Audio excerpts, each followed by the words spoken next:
Bom dia a todos, Deus abençoe a vida de vocês. Colossenses capítulo 2, versículo 6 até o versículo 15. Diz assim a palavra do Senhor. Portanto, assim como vocês receberam Cristo Jesus, o Senhor, continuem a viver nele, enraizados e edificados nele, firmados na fé, como foram ensinados, transbordando de gratidão. Tenham cuidado para que ninguém os escravize a filosofias vãs e enganosas, que se fundamentam nas tradições humanas e nos princípios elementares deste mundo, e não em Cristo. Pois em Cristo, habita corporalmente toda a plenitude da divindade. E por estarem nele, que é o cabeça de todo poder e autoridade, vocês receberam a plenitude. Nele também vocês foram circuncidados, não com uma circuncisão feita por mãos humanas, mas com a circuncisão feita por Cristo, que é o despojar do corpo da carne. Isso aconteceu quando vocês foram sepultados com ele no batismo. O batismo, irmãos, é simbólico aqui para nós, mas é um simbolismo tão poderoso e tão conectado com o mundo espiritual que nenhum de nós deveríamos ignorar como uma atitude simplista. E com ele foram ressuscitados mediante a fé no poder de Deus que o ressuscitou dentre os mortos. O batismo pela fé. E fomos ressuscitados, recebemos a transformação, o perdão e a graça, tudo pela fé.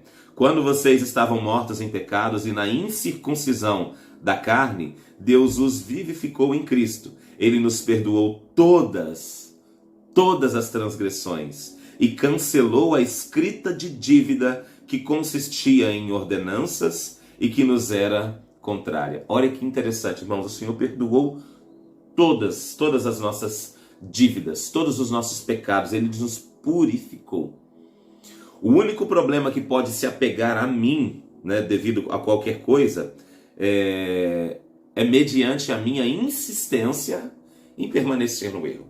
Por exemplo, se eu sou um homem de coração endurecido, petrificado, como diz a palavra do Senhor, eu li em Isaías ontem, falando para o povo de Israel que eles eram um povo de coração duro e um povo de testa de bronze. Imagina só, um povo que era endurecido para aprender, um povo que era constantemente repreendido, mas quanto mais era repreendido, mais se endurecia. Isaías 48, versículo 4. Pois eu sabia quão obstinado você era, falando para Israel.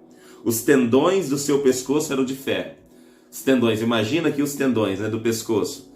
Por que o Senhor estava citando os tendões? Porque o ser humano, Israel aqui, todo o povo de Israel era tão endurecido que eles não se curvavam diante do Senhor, Eles não tinham a hombridade, a humildade de abaixar a cabeça diante do Senhor. Tendões endurecidos e testa de bronze. Por isso, há muito lhe contei essas coisas. Antes que acontecesse, eu as anunciei a você, para que você não pudesse dizer, meus ídolos a fizeram, e a imagem de madeira fez. O Senhor repreende Israel por causa da idolatria, porque eles iam no bosque, eles cortavam a madeira, cortavam a árvore, a metade daquela árvore eles pegavam, faziam lenha, picavam a lenha, colocavam para fazer comida, com a outra metade faziam um ídolo, colocavam num local de pé e ali o ídolo ficava do mesmo jeito e eles o adoravam. E não importava o quanto Deus fizesse, esse povo não se curvava. Por isso seus tendões do pescoço eram endurecidos. Irmãos, segundo Colossenses, segundo o que nós aprendemos aqui, nós fomos sepultados. A semelhança do batismo, o velho homem. Então agora há uma novidade de vida e há uma necessidade de humilhação diante do Senhor, de reconhecimento e de mudança de vida.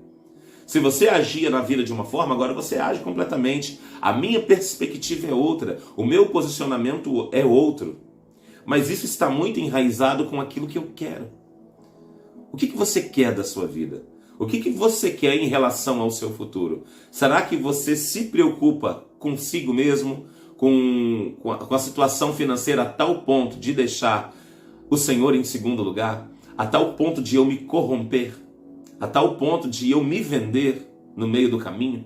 Irmãos, infelizmente não é algo que eu falo com alegria no coração, mas infelizmente no ministério existem muitas pessoas que se perdem por causa do tamanho do poder que ganham diante das pessoas. Eu posso falar de líderes, de pastores, ou de denominados aí pela mídia, pelas grandes igrejas, de apóstolos, e o poder sobe tanto a cabeça que as pessoas ficam sem dono. E as orações não passam de mera formalidade para se manter. Não é do meu feitio, não gosto de ficar citando nomes de igreja, não vou fazer isso. Mas se nós não tomarmos cuidado, irmãos, o Senhor não pode nem nos abençoar, porque se Ele nos elevar para um nível um pouquinho maior na hierarquia, ou no respeito, ou na honra diante das pessoas, isso já sobe a nossa cabeça e a gente não ganha nada. Será por quê que muitas das vezes o Senhor nos coloca em lugares e nos faz permanecer em lugares humildes? Porque Ele conhece o nosso coração.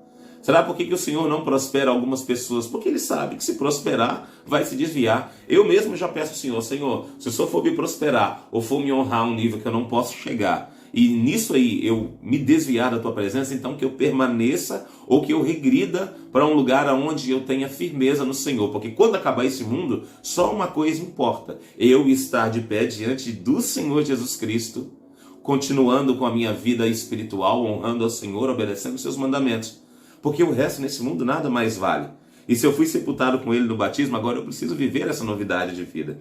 É interessante esse versículo de número 9, 10 e 11 que diz: porque em Cristo habita corporalmente toda a plenitude da divindade. Quando eu estava lendo esse texto, eu até marquei aqui. Em Cristo, irmãos, apenas em Cristo habita corporalmente a plenitude da divindade. Ou seja, a plenitude do Pai, do Filho e do Espírito Santo. Todo o poder foi incorporado em Cristo. O Senhor, o Pai, fez isso. E esse reino é o reino de Cristo. E eu e você fazemos esse reino crescer. Olha a nossa responsabilidade. Se isso está em Cristo, nós não devemos buscar nenhuma outra criatura, mesmo que seja criatura de Deus, né? Que na verdade tudo é criatura de Deus, mas tem coisas que são invencionices humanas, entende? Por isso que eu digo, mesmo que sejam pessoas, seres humanos, somente Cristo, em Cristo habita toda a plenitude da divindade. E a Bíblia fala assim que Jesus Cristo é o mediador, aquele que faz mediação, aquele que faz a ponte entre nós, seres humanos, e o Pai. Ele é o único. A Bíblia não deu outro nome. Não existe um outro nome a quem nós devemos clamar. Não existe um outro pontífice que faça ligação entre nós e o Senhor, a não ser Jesus Cristo. Mas o diabo, ele é muito inteligente. O diabo, ele é muito sagaz, como diz as Sagradas Escrituras. O apóstolo Paulo fala assim: não ignorem as suas intenções, os seus ardis.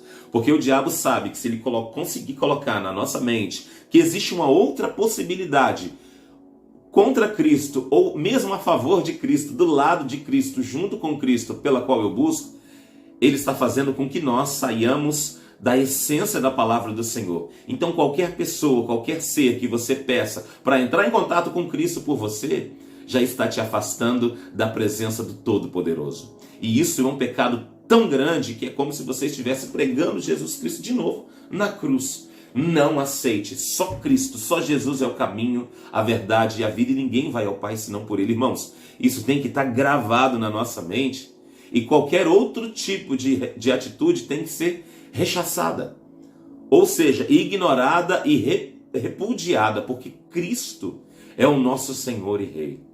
Cristo é o único. Não tem como, irmãos, nós agradarmos a Ele, mesmo que a gente fale assim: o Senhor é bom, o Senhor Jesus Cristo, Ele é tudo. Nós só fazemos com que esse outro ser, essa outra criatura, essa outra pessoa, seja alguém que ao lado de Cristo vai nos ajudar. Não, irmãos, isso ainda é pecado.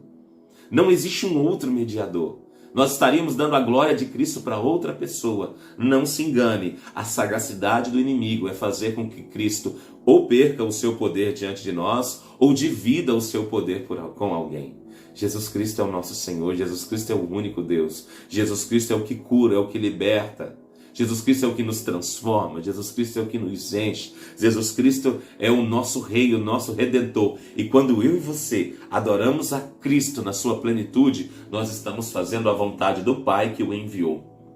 Porque o Pai, o Filho e o Espírito são o mesmo, mas ao mesmo tempo que eles são o mesmo, eles são três pessoas distintas. O Pai enviou o Filho, e quando nós o glorificamos, nós adoramos ao Pai. Jesus disse: eu vim para fazer a vontade daquele que me enviou. Ele disse para Filipe: olha, até agora vocês não viram o Pai, eu estou com vocês, eu e o Pai somos um. Mas Jesus, 100% homem, o Pai na glória, e ele dizia: eu estou aqui para fazer a vontade do Pai. Não é à toa que Jesus saía para orar constantemente. Só no livro de Lucas há 11 menções de Jesus Cristo saindo dos discípulos, se separando para orar. Irmãos, Jesus Cristo é o nosso Redentor. E Ele, segundo o versículo 14, cancelou a escrita de dívida que consistia em ordenanças que nos eram contrárias, né? Ele a removeu, pregando-a na cruz e tendo despojado os poderes e as autoridades, fez dele um espetáculo público, triunfando sobre eles na cruz. Havia um escrito de ordenança. Animais deveriam ser mortos para eu e você sermos perdoados. Quando Jesus morreu uma vez por todas, ele tripudiou em cima do inimigo das nossas almas, em cima de principados e potestades, dizendo: agora é através de mim, pela fé, de forma gratuita, que todos os filhos de Deus recebem o perdão dos pecados.